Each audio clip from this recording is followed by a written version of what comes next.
はい、皆さんこんにちは。私の JB23、いろんなとこからいろんなイオンが発生しております。その中でもやっと見つけたイオンがこれですね。このリアの背面タイヤのブラケット、これです。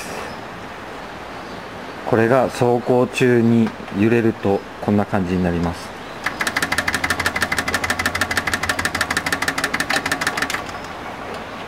これ揺れすぎですね。元をたどせば林道とかでバックした際にタイヤぶつけてリアハッチが歪んでるっていうのもあるんですけど、ちょっとこれは揺れすぎで、しかもこう揺らすとカタカタカタカタ言う。今日はこれをどうにかしたいと思います。